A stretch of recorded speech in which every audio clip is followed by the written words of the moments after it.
Welcome, this is Master Prophet Noel teaching you Prophetic Accuracy, Hidden Secrets Volume 1 and 2 CD set. In this course, you will learn the hidden secrets all prophets must embrace if they truly desire to increase their prophetic accuracy. We will continue with today's teaching, Prophetic Accuracy, Hidden Secrets Volume 1 and 2 CD set. We'll be right back with today's teaching.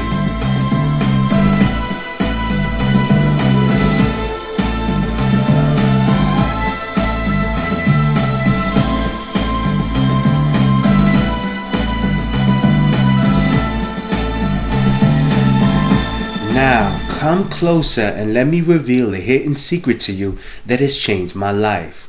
The gift of prophecy can make you rich and place you in front of kings.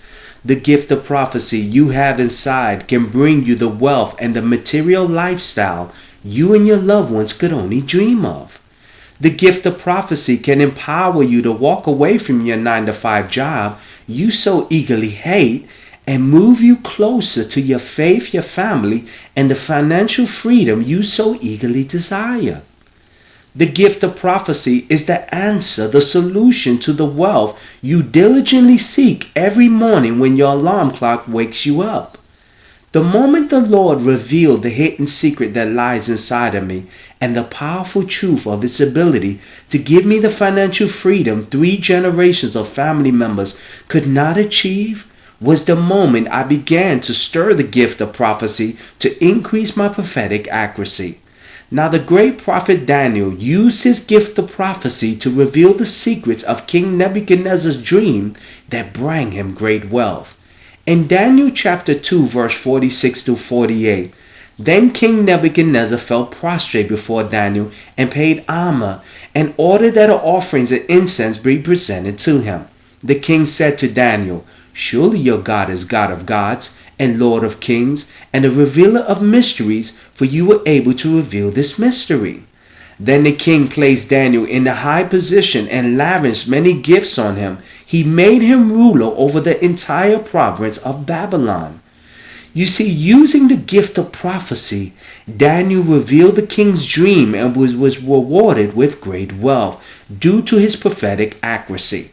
Now listen to a prophetic word I gave to this caller that was so accurate that he was so impressed with my word that he joined my school of the prophets and became a graduate. Listen closely to this prophetic word. The prophet will say, Jesse, is that God is going to start moving you to make powerful decisions.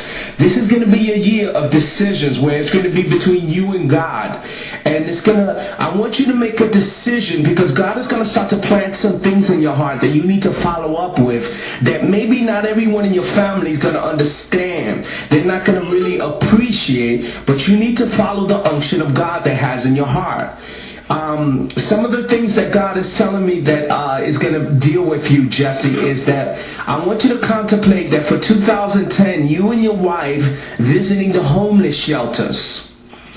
And God wants you to contemplate visiting the homeless shelter, giving some sandwiches, giving some foods, because this will be a great way for you to continue with your movement with ministry, and also give you opportunities to meet people when as you start your ministry. So I want you to contemplate, because the opportunities are going to start to appear in your life when you can give some food and you just go to your local shelter, give some food, tell them about God and things like that. Also, I want you to also keep in mind, you're going to make an important decision about what you're going to do for 2010. Now, let me just tell you some things that you're contemplating that God is going to start to put in your heart. Be very careful because you're going to make a decision that has to do with moving to a closer ministry. And it's going to be something that you're going to be contemplating because there's a ministry there you got your eyes on. Do you understand what the prophet is saying?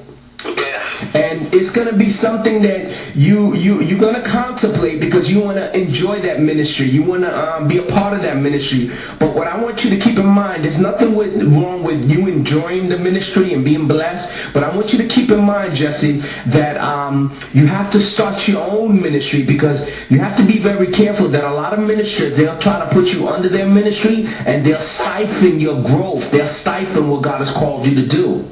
Right. So have you and your wife been talking about maybe moving and getting closer to a recognized ministry that you guys got your eyes on? Yes, we've been contemplating moving, and we were saying, we were going to fellowship, but we talked about that too. We would fellowship with other churches, but I remember what she said a while back, and we talked about, not getting too caught up. Yes. With other ministry because of that same thing. Yeah, because what happens, Jesse, this is what happens. When ministers see your giftedness, when they see your potential, what they'll do is they'll bring you into their ministry and they'll siphon your growth. They'll stagnate the gifts and your abilities. And I've seen this happen to many, many people. That's why I try to tell people that you can enjoy other people's ministries, but you have to grow. You have to start your own. Because I got a guy. Let me give you an example. I got a guy named Danny that started with me when I first started my ministry. And I prophesied to him that he needed to get out of this certain church. He didn't want to listen to me. He said, no, prophet, they're going to make me a minister. They're going to ordain me. And I kept telling him that that's not their intentions. Their intention is just to keep you to sit down and you to come pay tithes. Right, exactly. And let me tell you, several years later, Jesse, I just saw him the other day, and he's still stuck in the same place. And the first thing I asked him was, are you in ministry yet? Do you have your ordination paper? And he tells me, prophet, he's still at the same place. Wow. And we don't want that for you. We want you to take over the world, you and your wife, and we want you guys to make some decisions. Now, God is going to start to put in your heart, Jesse, 1 year. God, you're going to start to see that God is going to make a commitment to you that he's asking 1 year from you, Jesse, 1 year. And in this year of 2010, you have to give him this 1 year so that you can see the movement of God in your life. Because what God is going to do, Jesse, he's going to start to move you to do other things. I know you have plans for 2010. You were thinking about law school. But God keeps saying 1 year. Give him 1 year. Because in this 1 year, Jesse, he's going to move you in so many directions. And it's going to show you that your dependency is not in money or physical opportunities, and your dependency is going to be on God. He's going to move you in this 1 year in 2010. You're going to go with your wife. You're going forward. You're going to continue to work, and then God is going to start to cause new events that are going to start to appear in your life, and it's all going to be in the promise of 1 year. Wow. And Jesse, I want you to also keep in mind, I want you to continue to look for your angels. Your angels are gonna, as I was praying for you, your angels keep dealing with me that you need to continue to connect. You need to continue to connect because you're desiring them and they're desiring you, and you need to continue to learn. You need to continue to grow because you're gonna operate your ministry, and you're gonna be like a crossing over, like a Van Prague, and you want to continue to connect with your angels and be sensitive so that when you're standing in front of people, you can operate in that gift. Do you have any questions for the prophet?